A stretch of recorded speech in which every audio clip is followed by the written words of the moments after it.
Hi, it's Chris Ravenscroft, owner of Koberlein Environmental. Thanks for checking out another one of our videos. Today, we're at a residential job, and it's a raised sand mound system. And I thought it would be helpful just to give you a little bit of information on this particular type of system, so that if you have a raised sand mound system, you'd recognize some components and understand when we do a service what that entails. So Tim, who's digging off the lid right now, has located the lid relative to the inspection port. We don't pump the tank through the inspection port. And the reason why we don't is by taking off the lid, we can access the whole tank and we can clean all the solids out of the bottom of the tank, which is extremely important. When you have your tank pumped, you want to make sure you get the whole tank pumped. And if we only did it through the inspection port, we wouldn't get a complete job done. So the right way to do it is dig off the lid like Tim is right now. And in a moment, we'll show you the concrete cover that'll come off when he does that. This is a 1,000-gallon tank with a 500-gallon dose tank. And as I mentioned, this is a raised or an elevated system. So what happens is the wastewater comes from the house into the septic tank. The solids settle out. The gray water flows by gravity into this pump chamber. And this pump chamber will pump the gray water up into the absorption field.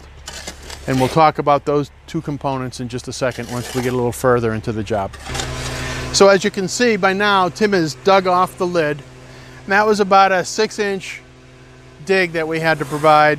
No charge for that. There is a charge if it's much more than that or if it's hard digging. We can price that for you when you call. One alternative, and this homeowner doesn't need it, but an alternative if you have a deep system is we can install a riser so you avoid future digging charges. So that's one thing to keep in mind. Tim is now cleaning out the 1,000-gallon septic tank. The truck's pumped a couple hundred gallons so far. It's down in the driveway. It's the noise you hear off in the distance. It has its own vacuum. And one of the things that Tim's going to make sure he does is he gets all the solids off the bottom of the tank. That's the primary objective when you clean your tank. If you look at the topography here, it lays out really nicely, such that there's no groundwater that's going to sit around these lids. This dosing chamber has a nice riser on it, about 6 inches above grade.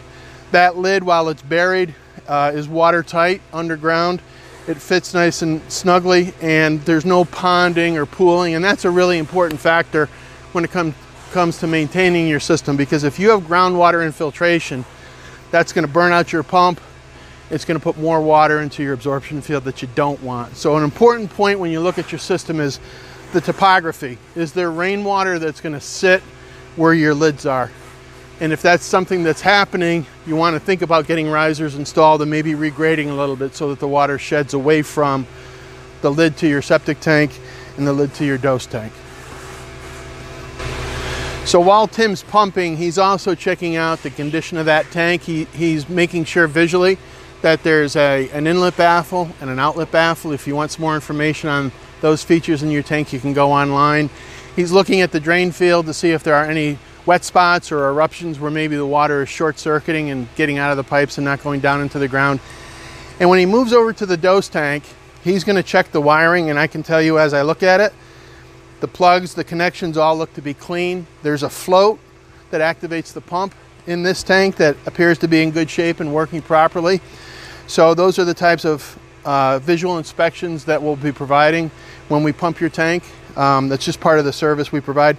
And most importantly, in the dose tank, if there are solids in the bottom of this tank, that means that the septic tank is not being cleaned frequently enough. We want to make sure we capture the solids here so that it's only gray water that makes it to this tank and ultimately to the mound. This tank looks to be in pretty good shape. When we get down to the bottom, we'll make sure.